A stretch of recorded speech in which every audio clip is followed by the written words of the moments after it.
Aloha and welcome if you're joining us online, and aloha and welcome if you're joining us in person.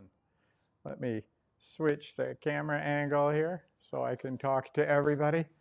So I'm Bob. For those of you who don't know, I think that's one of you, and we've just met. Amy, our co-teacher, is not here tonight. It's her birthday.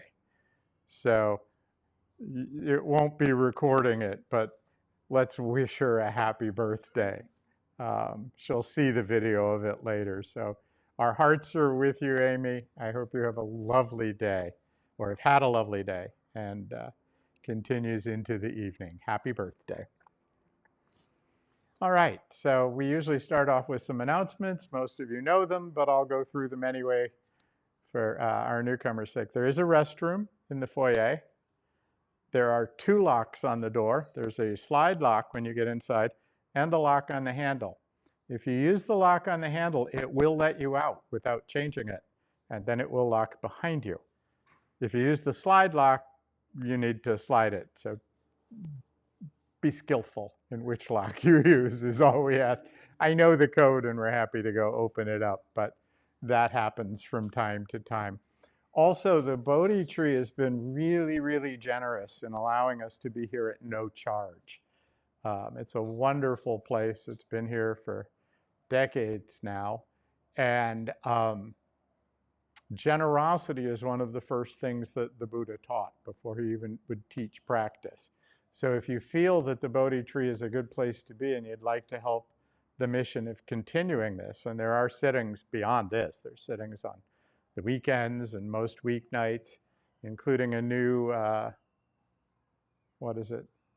mindfulness-based stress relief thing that you can see a flyer for. There's a box on the table out there for dana, which is the Pali word for generosity.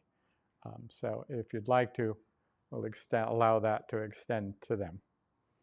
All right, so how we normally do this is we found that movement is really good before we sit. We often come in here with our bodies a little jingle jangly. I know, I just got off work a little while ago. And sometimes it feels really good simply to stretch. So if you are able, and I know there are people who probably are not in the best shape, please follow along.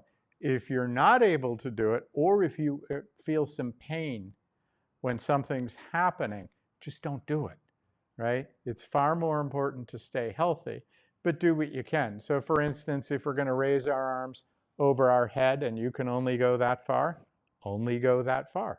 Don't try pushing it. We're not here to make ourselves uncomfortable.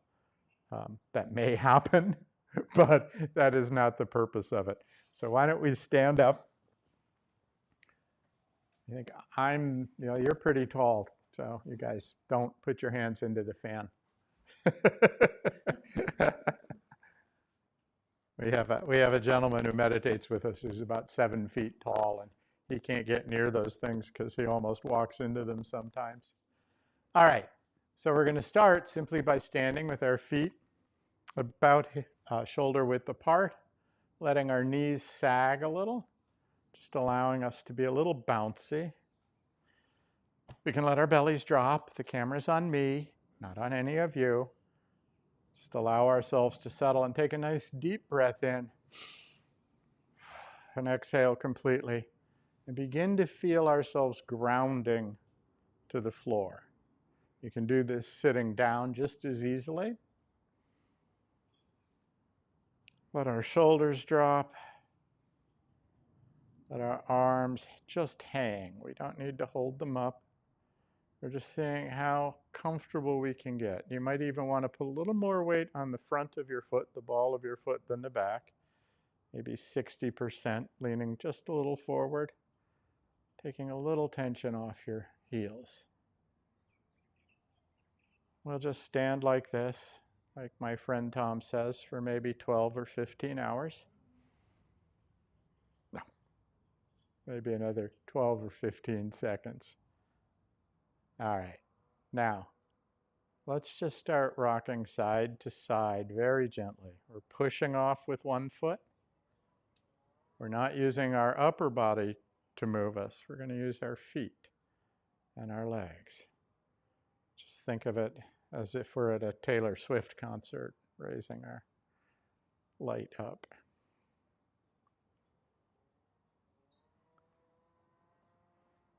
Okay, and now as we're doing this, add a little twist. So when we push off, we're twisting a little. And you'll notice our arms might start to swing as we do that. Just let them. We're not moving them on purpose. We're letting our whole body move our arms. Allow them to swing. If you're up to it, a little more energy. Might want to make sure you have room to let your arms swing out so you don't whack each other. Whacking yourself is fine.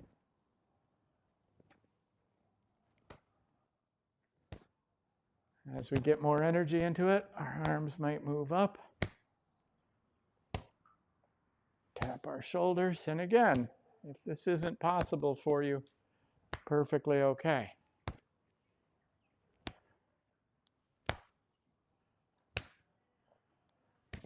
All right.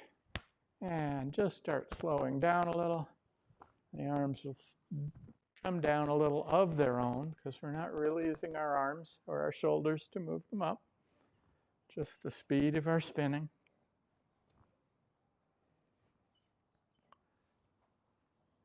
When we come to a rest,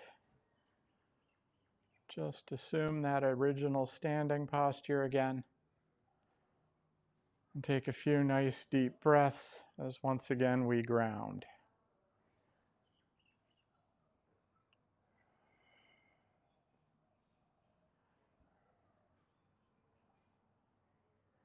All right, for the next one, I'm going to take our hands and put them over our kidneys, more or less. Benjamin, don't do this one. Definitely not. We're going to take a nice deep breath in. And as we exhale, very slowly turn our head all the way to the right. Take another deep breath in. And as we exhale, look over our right shoulder to the floor. So there's really 2 breaths here. And then when we take another deep breath in,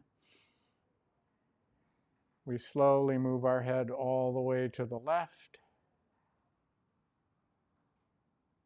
As we exhale, take a breath in and look over our shoulder all the way to the floor, getting that sort of stretch in our neck. If there's any pain, don't do this. Inhale and exhale all the way to the right again. Inhale over our shoulder. Inhale to the left again.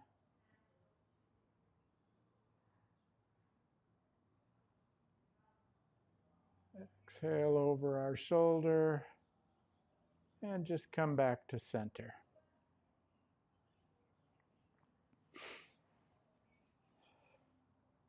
Going to do the same thing again, but this time, let's put our hands out about at the level of our heart, kind of like we're hugging a tree. So we want a nice round, because that'll force us to be in a little different position. Same thing. Inhale, exhale to the right. Inhale over our shoulder. Inhale. Exhale all the way to the left slowly. Inhale over our shoulder. Inhale. Exhale all the way to our right. Inhale over our shoulder. Inhale all the way to our left. as we exhale. Inhale over our shoulder. And when we come back, just stop at center again.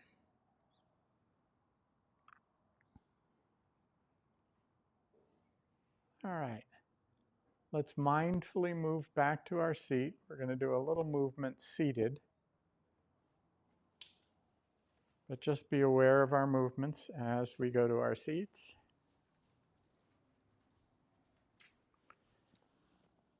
We want to make sure that we're sitting as upright as possible, comfortably. This one I learned in one of my training classes.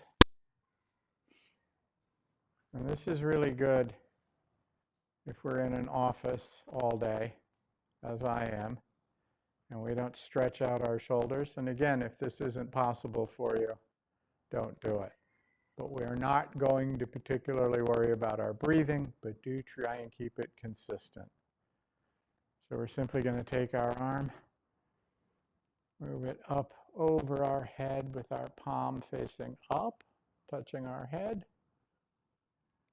then our other one. If you can't do this, don't. And then move our elbows back. Just feeling them comfortably.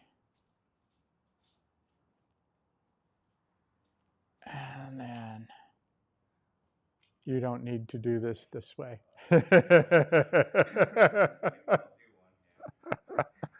Okay, so one more time. Again, we're going to take our arm very slowly, move it up to the top of our head, palm up. And then if we have another arm, we'll do the same. And palm up. And then pull our elbows back and forth. Oh, let's get that tension out of our shoulders. And then slowly down.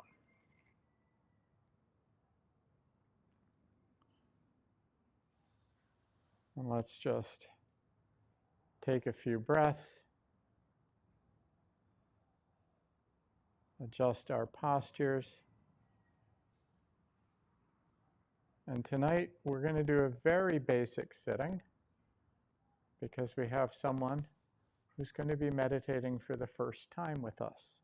That would be me. Wait, no. But we can all meditate for the first time this evening. So that's what we'll do.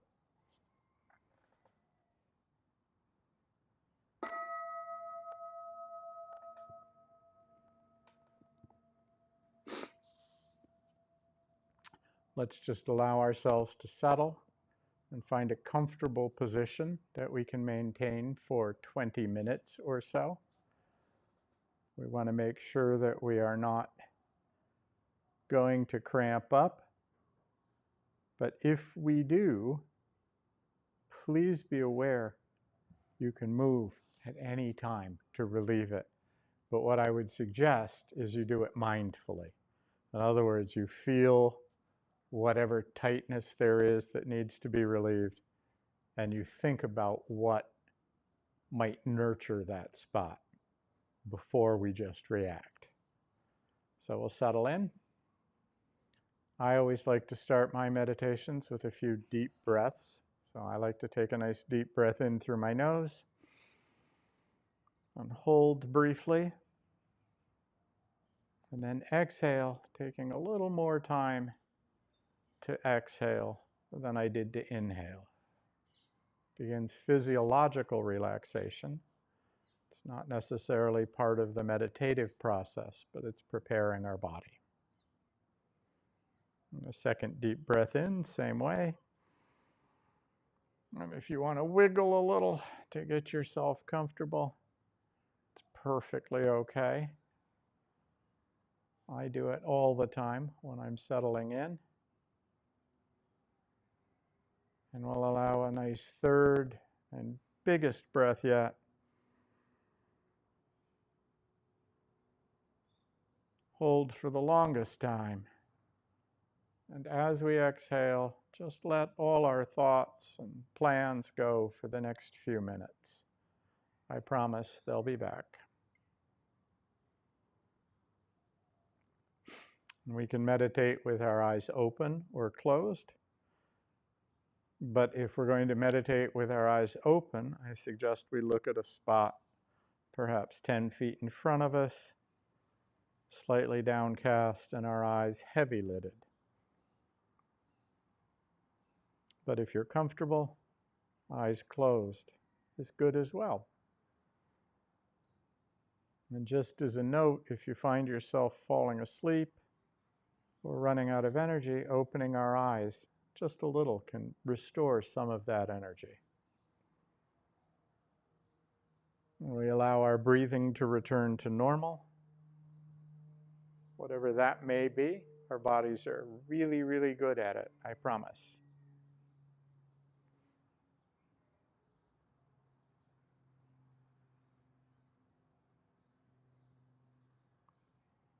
The meditation we'll be doing tonight is a body-oriented meditation that was taught by, is taught by a friend and mentor of mine, Tom at Aloha Sangha. And it's one of the very first techniques he learned when he was in Sri Lanka as a novice monk many, many years ago.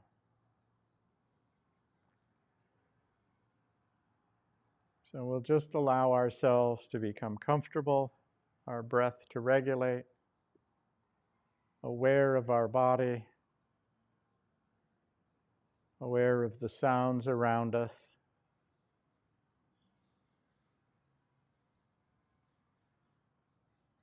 If there's a practice you prefer, feel free. I'll never know anyway. My eyes are closed too. And we'll begin by allowing our consciousness to become interested in our left knee. What sensations do we feel there? This might be warmth or cool, sensation of clothing on our knee, the sense that it is bent.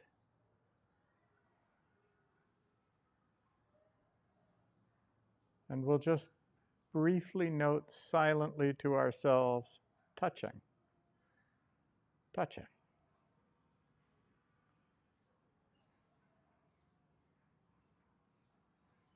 Allow our consciousness and awareness to become interested in our left foot and its contact with the ground. Aware of what we feel, what sensations are there, grounding with the earth,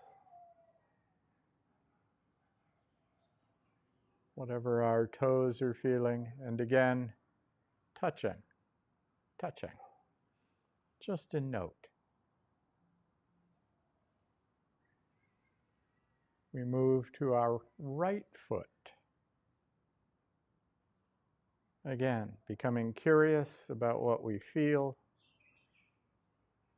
what sensations are arriving from our foot to our awareness. It's almost as if our awareness were in our foot. And again, touching, touching. Silent note. Moving again to our right knee. What am I aware of? What is my knee telling me? What sensations are present? Touching, touching.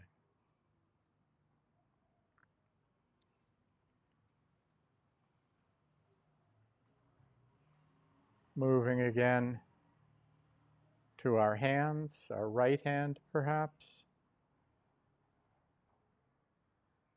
What sensations are present? Touching, touching. And our left hand. Touching, touching. And we gently, with curiosity, continue this cycle at our own pace. There's no hurry.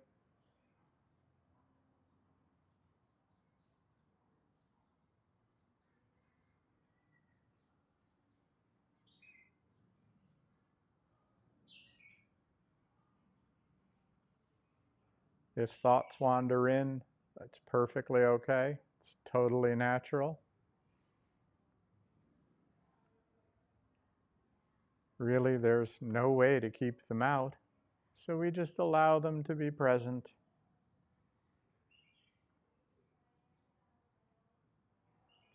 Same with other distractions, sounds.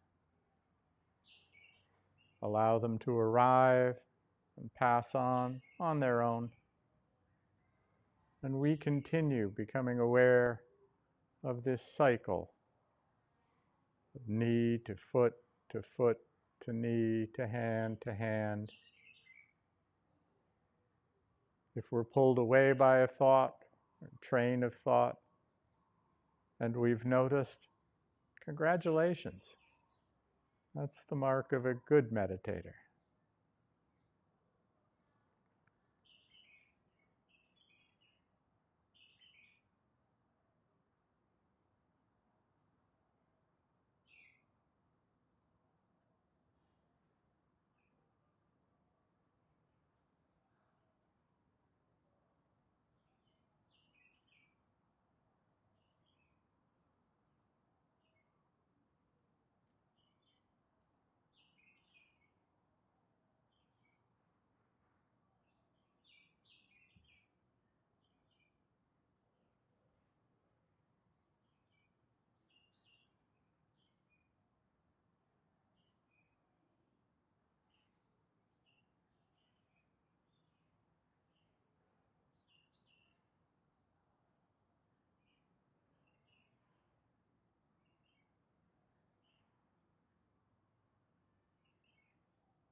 Again, if our mind drifts, there's no worries. It's what it does.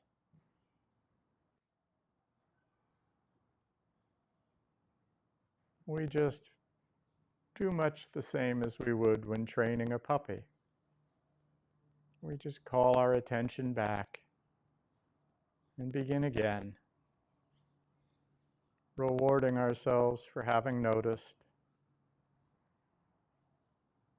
until our puppy wanders off again and we go collect it with the same smile and love and understanding that we would give a puppy.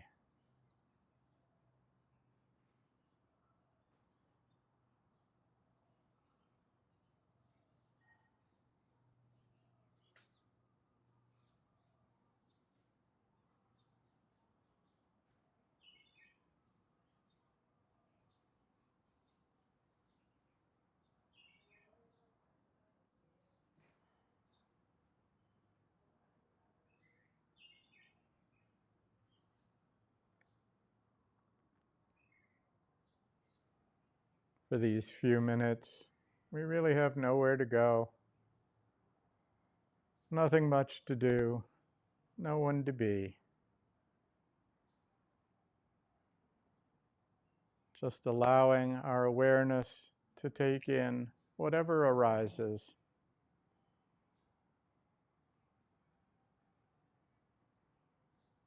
While we investigate what these touch points feel like, what they're telling us.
We might now expand our awareness from these points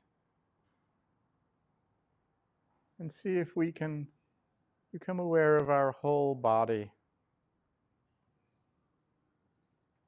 We aren't picturing it, we're not imagining it,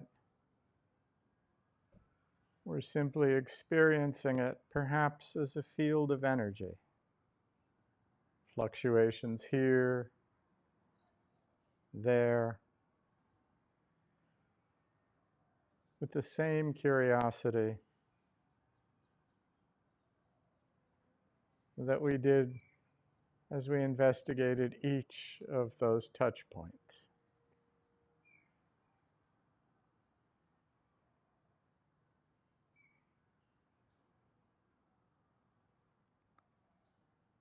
If a certain part of our body calls to us and catches our attention, investigate.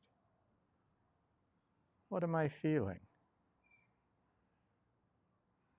What is this sensation? We needn't explain why it's happening, just aware that it is.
Just being present with our body,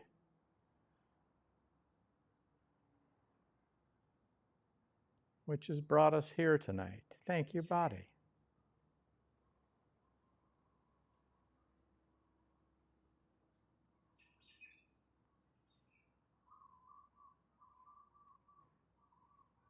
We're always free to experiment a little. For instance, if we smile, does it change the feeling tone of my body?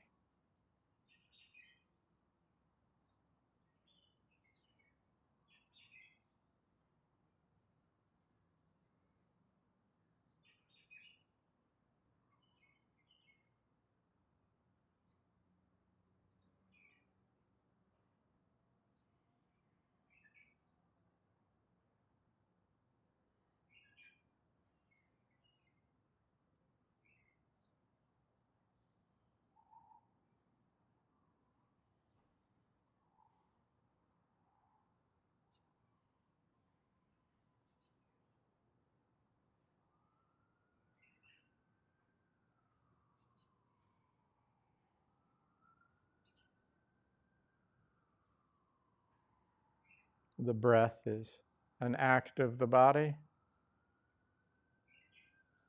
We might investigate where we feel it the most.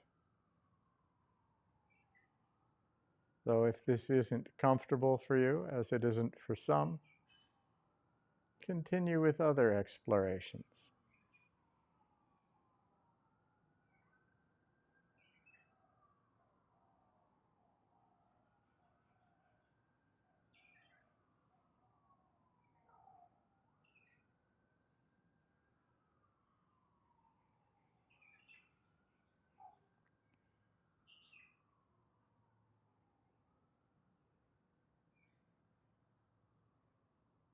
For the last couple of minutes, let's widen our awareness as far and wide as possible from our body to the room, outdoors, the sky above, the earth below, almost as if we're taking a step back in a movie theater. We were watching a movie about the body, paying attention to it, and now we take in the theater and the audience, the lights and ceiling, the smell of popcorn, whatever's present in consciousness, without judgment,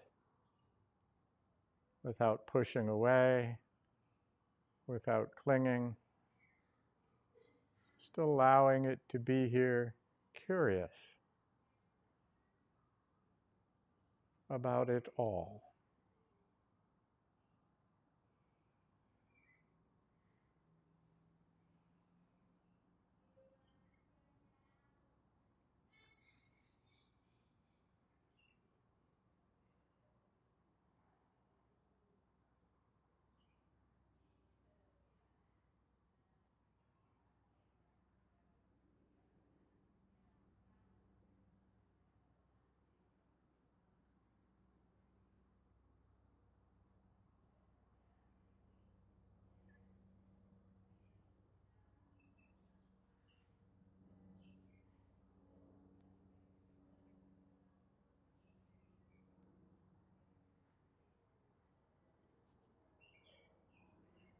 In a moment, I'll invite the bell to ring 3 times. There's no need to hurry back. Just allow the bell to resonate in this vast space of awareness.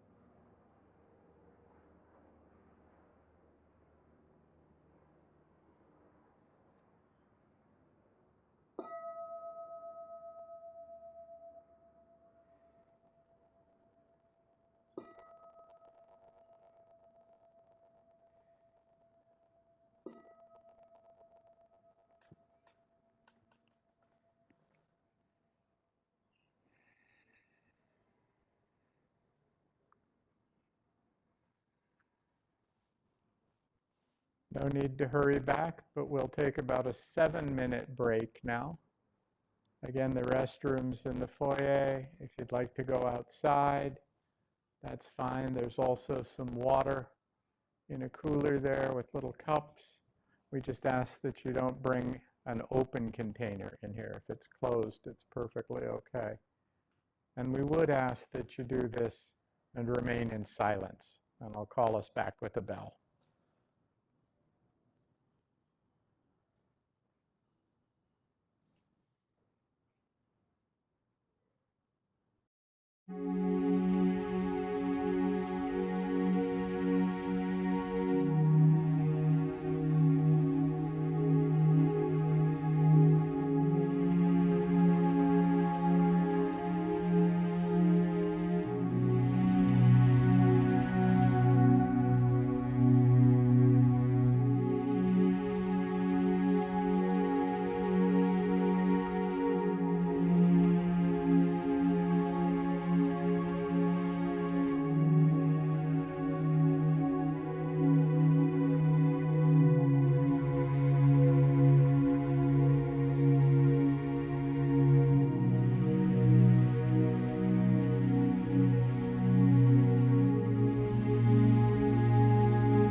Welcome back.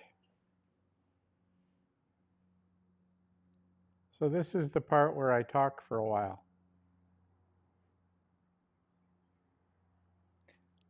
How's everybody doing tonight? Did you come in here with any particular emotion, annoyance at something, or happiness, a mix, stress? That's what we're talking about tonight, is mindfulness of emotions. You know, especially if you're new to meditation, I know this was true for me. I came expecting to become calm. I have, but I've also become old. So I'm not sure which is which. I've been practicing a long time. But mostly we come here and what we actually meet is the emotions and the stuff that's inside us.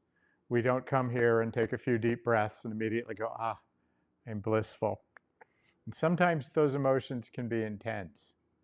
They can be painful. They can be joyous, right? They don't have to be anything. They just are. And this is part of the practice. What mindfulness, what we're doing, allows us to do is to be able to embrace them and honor these emotions without necessarily getting caught up in the story they're telling us that we have to be some way. If anger is the way I respond over the course of a day, I might start thinking of myself as an angry person. Instead, it might be better to think anger is present. This has arisen, rather than make it the personal story of who I am. It doesn't always work out that way, though. So where do they come from?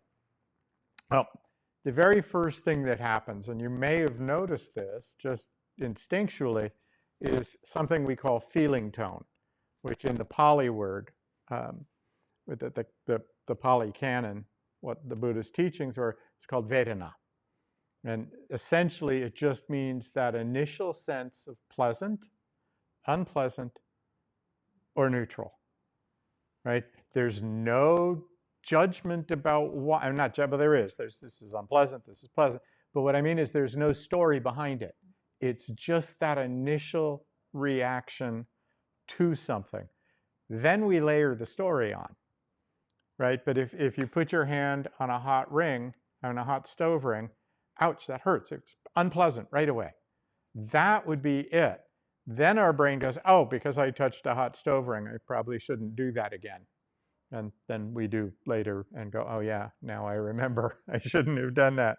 That's not the emotion, right? That first initial feeling. Feeling tone is simply pleasant, unpleasant, or neutral. And that's what arises. So right now, how are you feeling? Pleasant, unpleasant, or neutral? Just what this moment, this very moment, whatever it is, that's the feeling tone.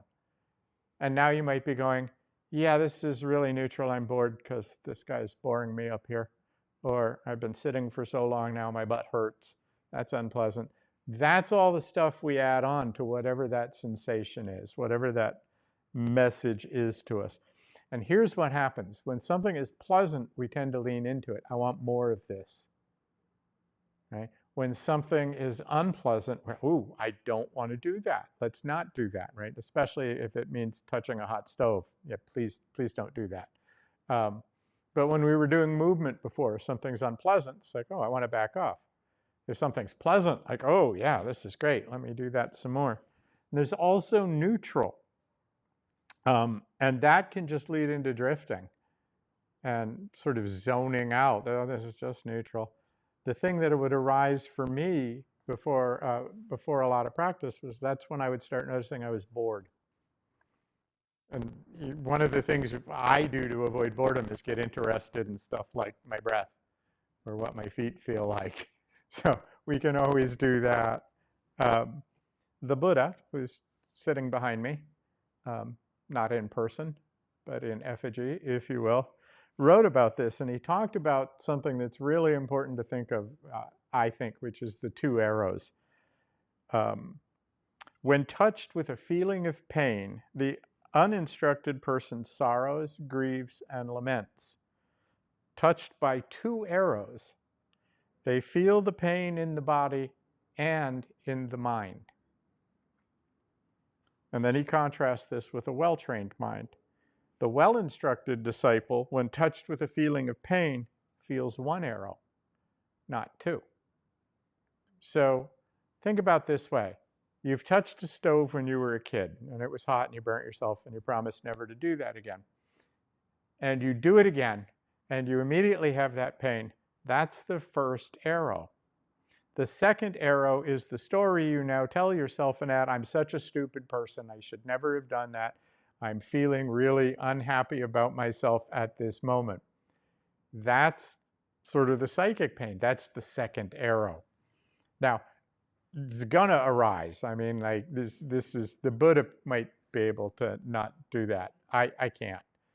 But I am able to notice that I'm doing it sometimes now, right? I can notice, oh wow, I'm doing this. This is my brain telling me this story about this sensation, whether it's pleasant, unpleasant, or neutral.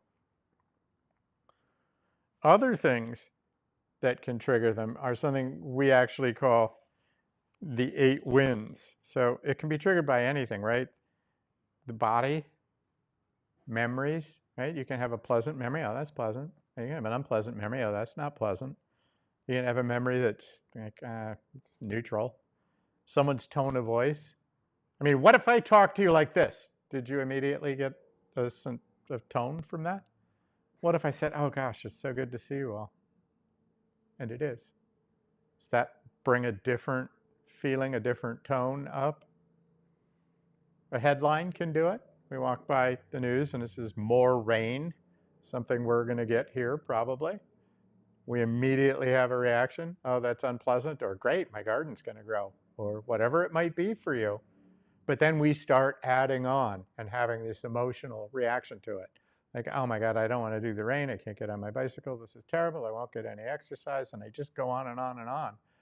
Simply because I saw that headline and it triggered something. A smell. When I was a kid in puberty, I used to have these like smell hallucinations.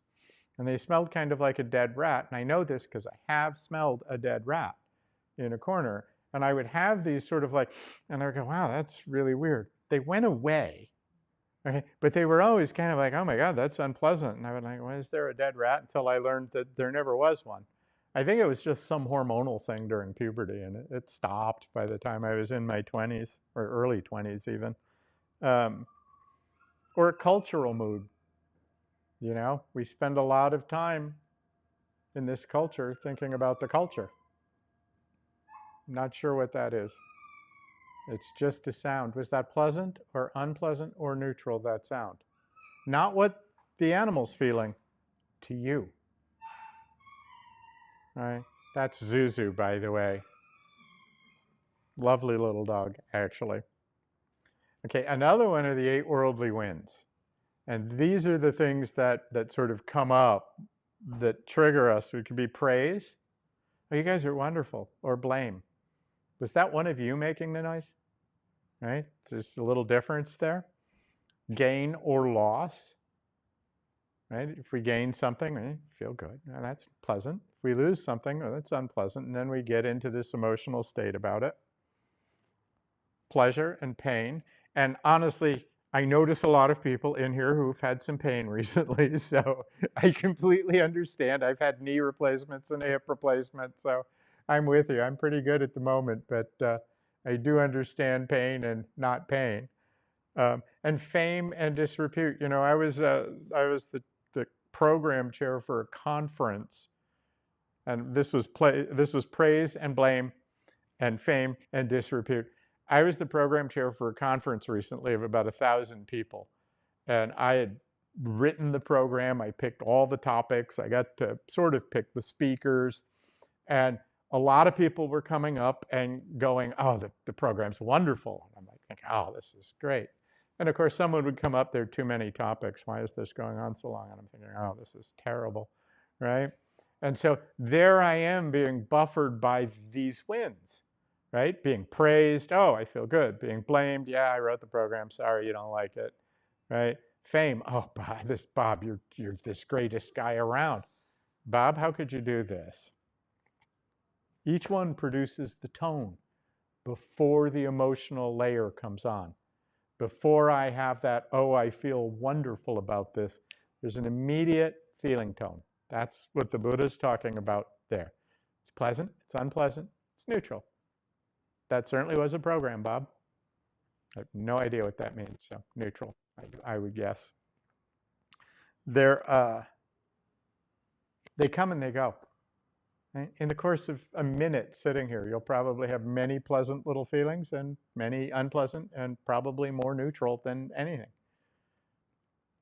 There are also the traditional hindrances.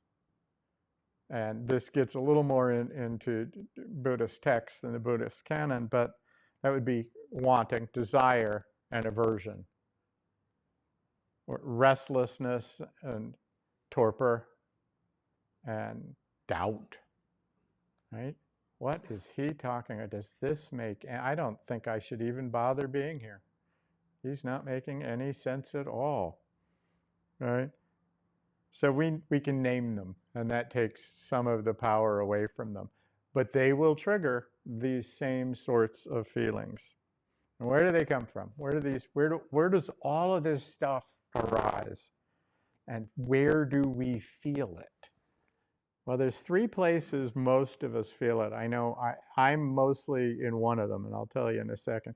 It could be in the body. We might notice most of this emotional stuff in our body. I don't know if you ever experience fear, you might tighten up, anger, you might tighten up, and you might be experiencing it primarily that way. Other people sort of have a heart channel, like, oh, that's wonderful, or my heart's tightening. Like, and this is not your literal heart. This is that sort of emotional center that we sort of think of when we're being heartful, when we're feeling it. Or if you're like me, it's in your brain, it's your thoughts. I tend to experience this stuff first as a mental pattern of, and the chatter.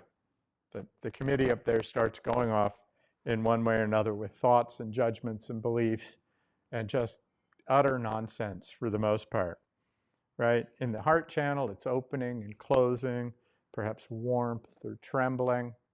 In our body, it's tightness or heat or pressure.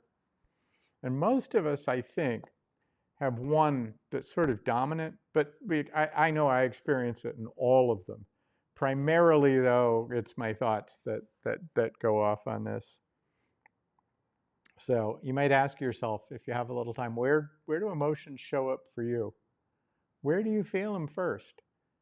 It doesn't have to be one. I mean, you might feel one kind in one place and another kind in another place. But here's the good news. All this is not a sign of failure. This is really normal. We're mammals. That dog, Zuzu, if you've ever seen her come up here, and she comes up here a lot, especially when Trin is here, it's an emotional dog, right? It smiles, it's happy to see you. It mirrors what it sees in the room to some degree. But it's a mammal. Mammals have emotions. We've looked at them in the zoo, right? Mothers care for their children. They're altruistic very often. Rats are altruistic. I just learned this. I was watching a YouTube called Clint's Reptiles, and I know rats aren't reptiles, but he was talking about the fact that if you have two pet rats and you put a treat behind a door for one, but you've locked sort of a door on the other, often the rat will go unlock its partner first, then go unlock the treat so they can share. I did not know this. So it's really normal. Another reason that they can be overwhelming sometimes is that we don't just feel our own emotion. Imagine yourself walking into this room as you did tonight. What did you feel?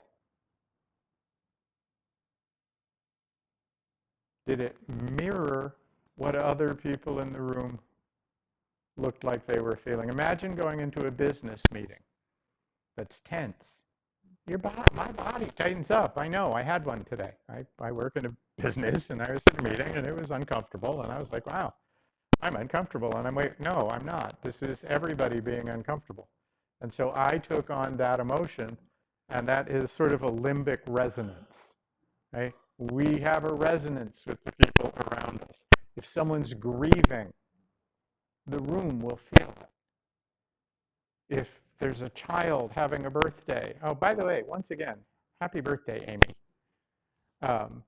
If someone's having a birthday and an enjoyable time, we will be uplifted by that. We share that with other mammals. So it's simply part of being human. And it's not something to worry about. But it is useful to know when this stuff grows disproportionate that we can step back and that there's a spot where it arises. And through practice, we can go, oh, joy is present. Doesn't mean we don't enjoy it. We certainly do. But we can also say, oh, anger has arisen. And we don't have to say, I'm an angry person. We can say, I'm a person. Anger is present at the moment.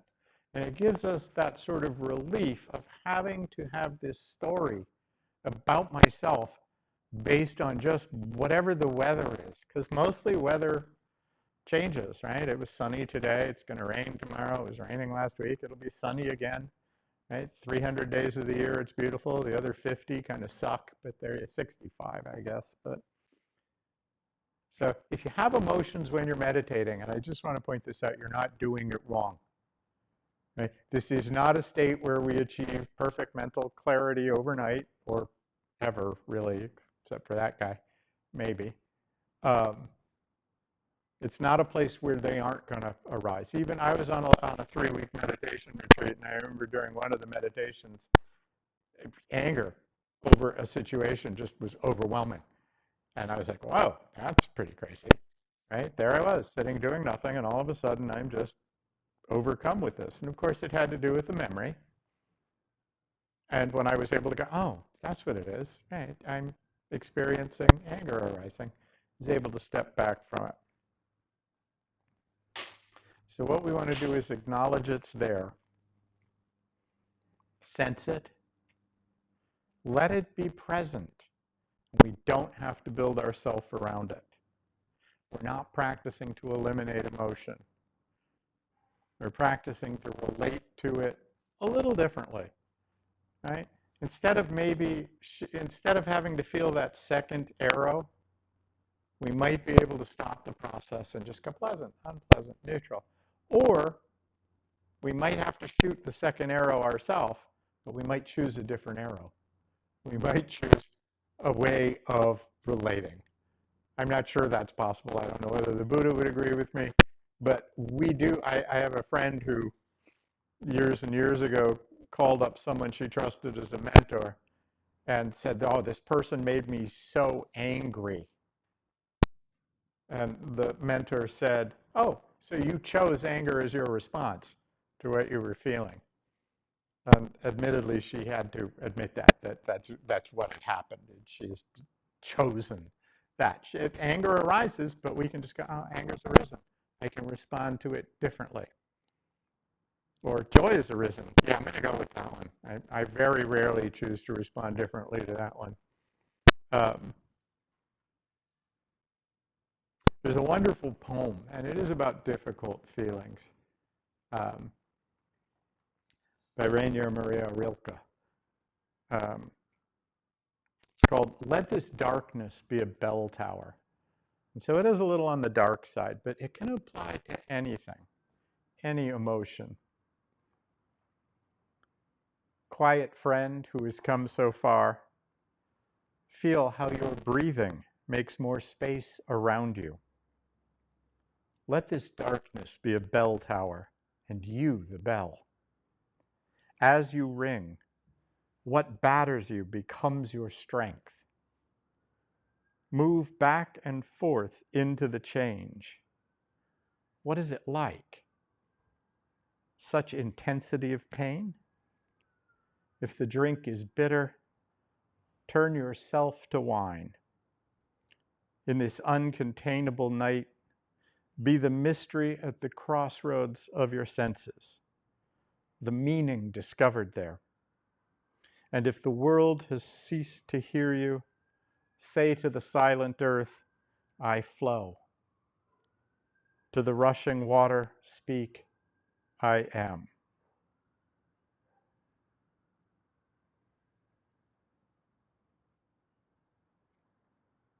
The poem is a reminder, to me at least, that even difficult emotions can be workable when we meet them with awareness.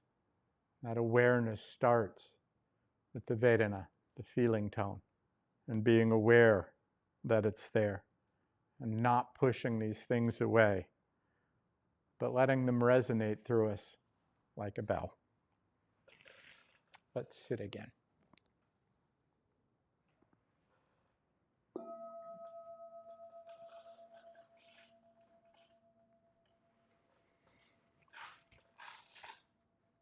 Once again, just go ahead and get comfortable. Allow ourselves to settle.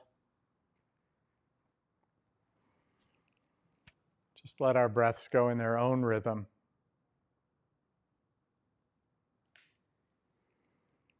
Make sure we're comfortable. Wiggle a little if you like. I want to make sure we're not going to get cramped up and have that unpleasant feeling, which will then turn into an unpleasant emotion about sitting at the Bodhi tree. We can think of that bell sound simply an invitation, just the reminder that you've arrived.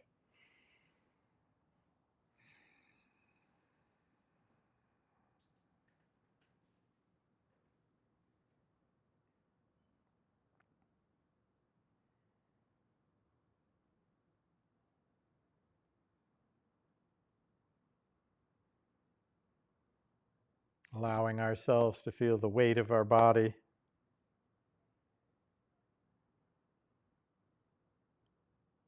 grounded with our seat and our feet, and the breath moving however it chooses.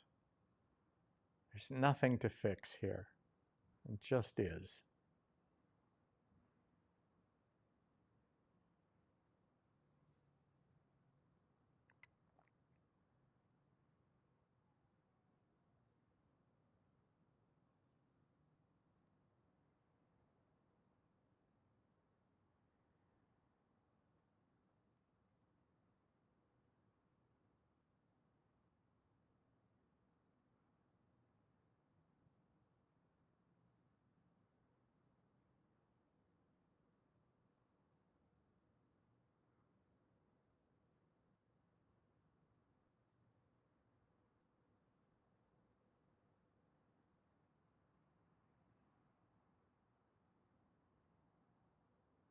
And let's investigate our own weather.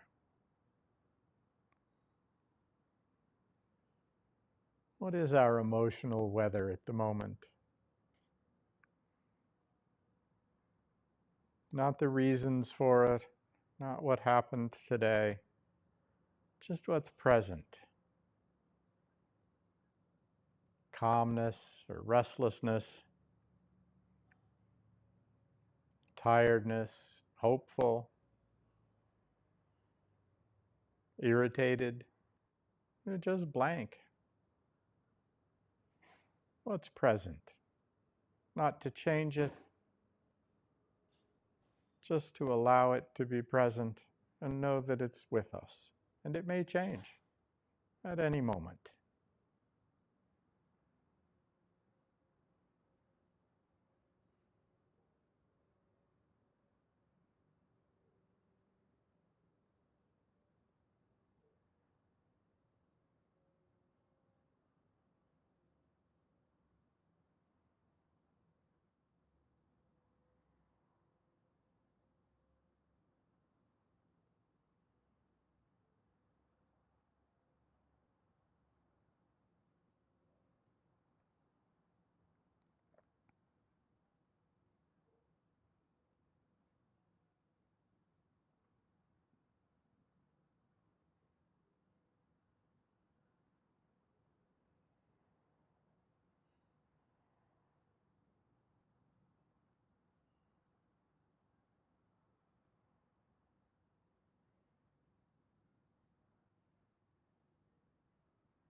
And as we allow whatever's present to be here, whatever arises to arise, let's see if we can investigate that feeling tone, the Vedana, pleasant or unpleasant,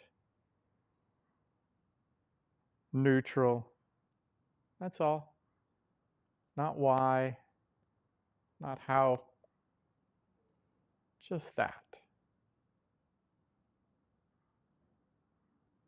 Is that sound pleasant? Is that sensation neutral? Just allow ourselves to note.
And as these tones arise, we might ask ourselves, if it's pleasant, do I feel a pull towards it? If it's unpleasant, do I feel a push to get away or to push it away?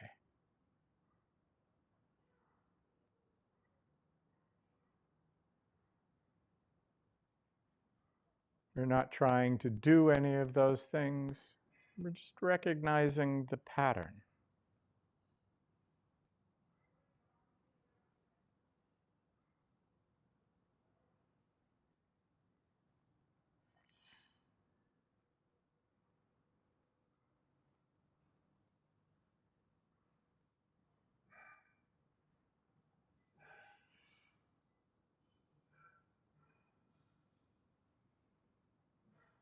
This is all the first arrow.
As always, if we're caught up in something,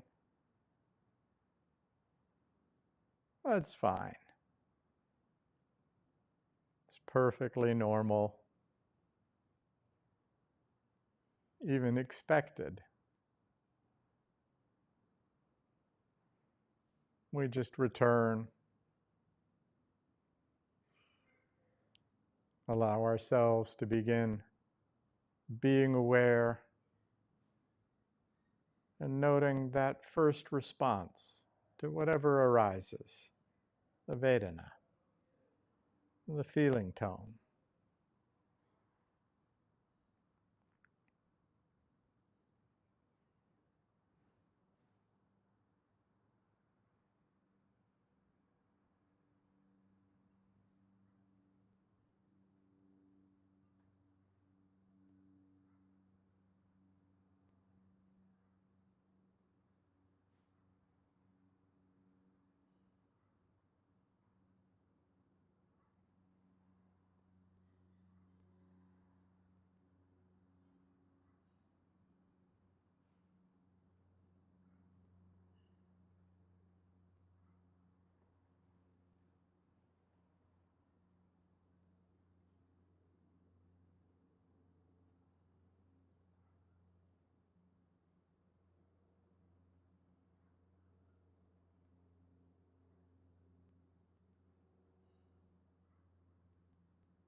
All of these arisings will come from our six senses, in the Buddhist sense anyway. Touch might be pleasant, unpleasant, or neutral. Smell, seeing, hearing, tasting, and thought, each with its own tone, constantly changing, constantly asking for attention.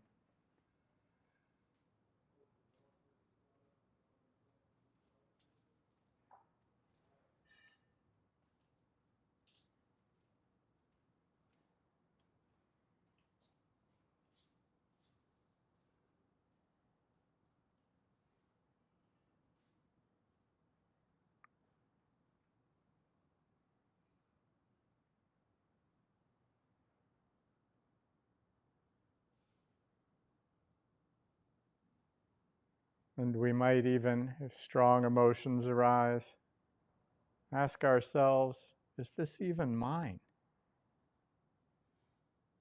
Or is it that resonance with the people around me,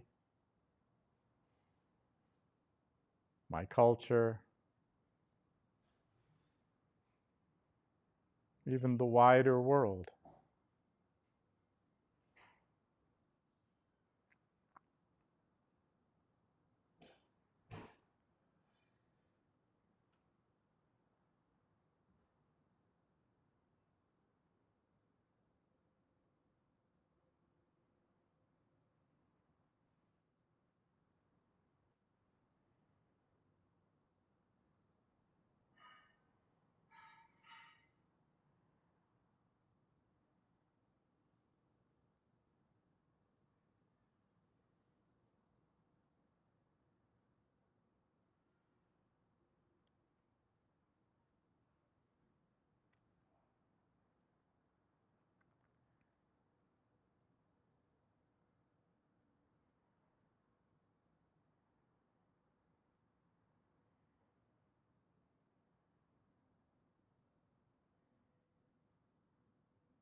And as we near the end of our sit, let's check in with our body one more time and ask ourselves also, how is the weather now? Has it changed? Might be the same. Might have shifted. Either way is fine. Or perhaps nothing has changed. That's fine too.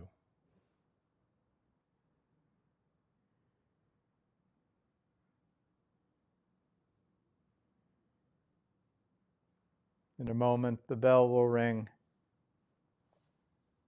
You might remember the bell really does very little. It simply resonates, carries its tone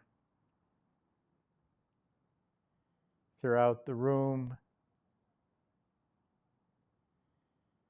just being itself, just as we are.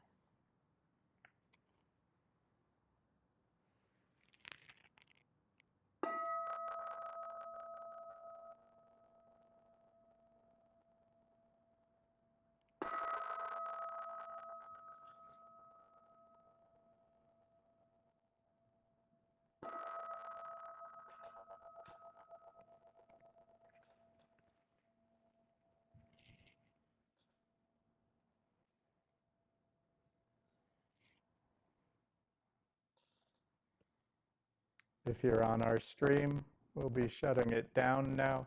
Thank you for being here. We hope to see you again.